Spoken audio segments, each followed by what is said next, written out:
ಆತ ದೇಶ ಸೇವೆಯ ಕನಸು ಹೊತ್ತು ಭಾರತೀಯ ಸೇನೆಗೆ ಸೇರಿದ ಯುವಕ. ಹಿಮಾಚಲ ಪ್ರದೇಶದಲ್ಲಿ ಕರ್ತವ್ಯದಲ್ಲಿದ್ದ ಯೋಧನಿಗೆ ಜಮ್ಮು ಕಾಶ್ಮೀರಕ್ಕೆ ವರ್ಗಾವಣೆ ಆಗಿತ್ತು. ವರ್ಗಾವಣೆ ಬಳಿಕ ಜೊತೆಗೆ ಇದ್ದ ಪತ್ನಿಯನ್ನ ಊರಿಗೆ ಕಳಿಸಿ ಕಾಶ್ಮೀರಕ್ಕೆ ಪ್ರಯಾಣ ಬೆಳೆಸಿದ್ದ.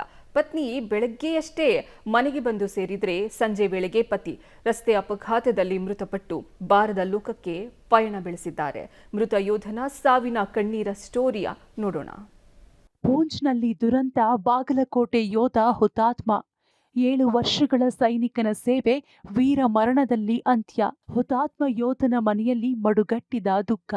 ಜಮ್ಮು ಕಾಶ್ಮೀರದಲ್ಲಿ ಸೇನಾ ವಾಹನ ಪ್ರಪಾತಕ್ಕೆ ಬಿದ್ದು ಅಪಘಾತದಲ್ಲಿ ಕರ್ನಾಟಕದ 3 ಯೋಧರು ಹುತಾತ್ಮರಾಗಿದ್ದಾರೆ. ಅದರಲ್ಲಿ ಬಾಗಲಕೋಟೆ ಜಿಲ್ಲೆಯ ರಬಕವಿ ಬನಹಟ್ಟಿ ತಾಲೂಕಿನ ಮಹಲಿಂಗಾಪುರದ 25 ವರ್ಷದ ಮಹೇಶ್ ನಾಗಪ್ಪ ಮರಿಗೊಂಡ ಮೃತಪಟ್ಟಿದ್ದಾರೆ. ಹುತಾತ್ಮ ಯೋಧ ಮಹೇಶ್ 11ನೇ ಮರಾಠ ರೆಜಿಮೆಂಟ್ನಲ್ಲಿ ಸೇವೆ ಸಲ್ಲಿಸುತ್ತಿದ್ದರು.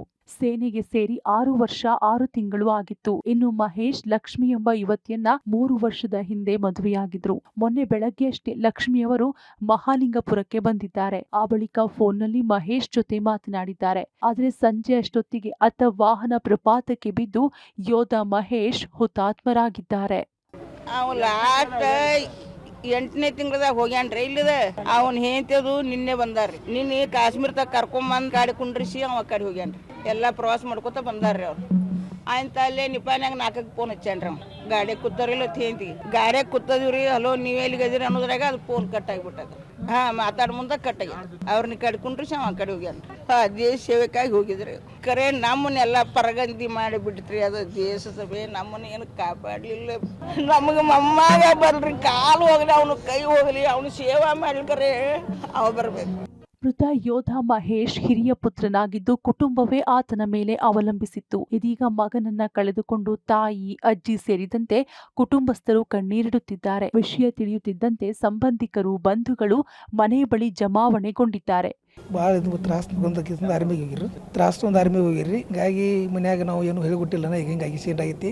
ನಿನ್ನ ಸಾಯಂಕಾಲ 7-8 ಗಂಟೆಗೆ ಸುದ್ದಿ ಬತ್ತು. ಅಂದರೂ ಆಕ್ಸಿಡೆಂಟ್ ಆಗೈತೆ ತಟ್ಟ ಸುದ್ದಿ ಮಾಡಿಸಿವು. ಏನು ಹೇಳಿಕೊಟ್ಟಿಲ್ಲ. ಸೇವೆ ಮಾಡಕತ್ತಿ 6 ವರ್ಷ 6 ತಿಂಗಳಾಯ್ತು ರೀ. ಮದುವೆ ಆಗಿ 3 ವರ್ಷ ಆಯ್ತು ರೀ. ಮಕ್ಕಳಾಗಿ ಕಡೆ ಏನಿಲ್ಲ ಹೇಳ್ರಿ. ಎಲ್ಲ ಜವಾಬ್ದಾರಿ ಇವನ ಮಹೇಶ್ ಮ್ಯಾಗ ಐತೆ. ಸೇವೆಗೆ ಹೋಗ್ಯಾನಂತಲೇ ಭಾಳ ಹೆಮ್ಮೆ ಇತ್ತು. ಈಗ ಭಾಳ ತ್ರಾಸ ಆಗತ್ತೆ. 8ನೇ ತಿಂಗಳದಾಗ ಬಂದೋಗ್ಯಾನು. ನಾವು ಆಶಯವನ್ನು ತರಲಿಕ್ಕೆ ಸಾಧ್ಯ ಆಗ್ತಿದೆ ಅಂತಕ್ಕಂಥದ್ದು ನನಗೆ ಬಂದ ಇನ್ಫಾರ್ಮೇಷನ್. ಸಕಲ ಸರ್ಕಾರಿ ಗೌರವದೊಂದಿಗೆ ಅವರಿಗೆ ನಾವು ಗೌರವ ಸಲ್ಲಿಸ್ತಕ್ಕಂಥ ಕೆಲಸ ನಾವು ಮಾಡಬೇಕಾಗ್ತದೆ, ಮಾಡಿದ್ದೀವಿ. ನಮ್ಮೆಲ್ಲರಿಗೊಬ್ಬ ಯೋಧನ ಕಳ್ಕೊಂಡಂಥ ನೋವು ನಮ್ಮನ್ನು ತುಂಬ ಕಾಡ್ತಾ ಇದೆ. ಅವ್ರ ಕುಟುಂಬಕ್ಕೆ ನಾವು ಏನೇ ಸಾಂತ್ವನ ಹೇಳಿದ್ರು ನೋವು ಮಡಗಟ್ಟಿದೆ. ಅವರ ಆತ್ಮಕ್ಕೆ ಶಾಂತಿ ಸಿಗಲಿ, ಆ ದುಃಖವನ್ನು ತಡಿತಕ್ಕಂಥ ಶಕ್ತಿ ಆ ಪರಮಾತ್ಮನಿಲ್ಲ ಅಂತ ಹಾರೈಕೆ ಬಿಟ್ಟು ಒಬ್ಬ ಮನುಷ್ಯ ಏನೂ ಮಾಡಲಿಕ್ಕೆ ಆಗೋದಿಲ್ಲ. ಸರ್ಕಾರದಿಂದ ಏನೇನು ಸಹಾಯ ಸೌಲಭ್ಯ ಸಿಗುತ್ತೆ ಅದನ್ನೆಲ್ಲವನ್ನೂ ಒದಗಿಸ್ತಕ್ಕಂಥ ಕೆಲಸ ಸರ್ಕಾರದಿಂದ ನಾವು ಮಾಡ್ತೇವೆ. ಇನ್ನು ಶಾಸಕ ಸಿದ್ದು ಸವದಿ, ಉಸ್ತುವಾರಿ ಸಚಿವ ಆರ್.ಬಿ. ತಿಮ್ಮಾಪುರ ಸೇರಿದಂತೆ ಹಲವರು ಭೇಟಿ ನೀಡಿ ಕುಟುಂಬಸ್ಥರಿಗೆ ಸಾಂತ್ವನ ಹೇಳಿದರು. ಸಂಜೆ ಮಹಲಿಂಗಪುರದಲ್ಲಿ ಸಾರ್ವಜನಿಕ ದರ್ಶನದ ಬಳಿಕ ಸರ್ಕಾರಿ ಗೌರವದೊಂದಿಗೆ ಅಂತ್ಯಕ್ರಿಯೆ ನಡೆಯಲಿದೆ. ಸಾಂತ್ವನ ಹೇಳಿದ ಸಚಿವ ತಿಮ್ಮಾಪುರ್ ಕುಟುಂಬಕ್ಕೆ ಸರ್ಕಾರದಿಂದ ಸೇರಬೇಕಾದ ಎಲ್ಲಾ ಪರಿಹಾರ ಕೊಡಿಸುವ ಭರವಸೆ ನೀಡಿದರು. ಮಗನನ್ನ ಕಳೆದುಕೊಂಡು ಕುಟುಂಬಸ್ಥರು ಕಣ್ಣೀರಿಡುತ್ತಿದ್ದು, ಇಂದು ಪಾರ್ಥಿವ ಶರೀರ ಸ್ವಗ್ರಾಮ ತಲುಪಲಿದ್ದು ಸರ್ಕಾರಿ ಗೌರವದೊಂದಿಗೆ ಅಂತ್ಯಕ್ರಿಯೆ ನಡೆಯಲಿದ್ದು ಅಧಿಕಾರಿಗಳು ಸಿದ್ಧತೆ ನಡೆಸಿದ್ದಾರೆ. Ravi, public TV, Bagalkot.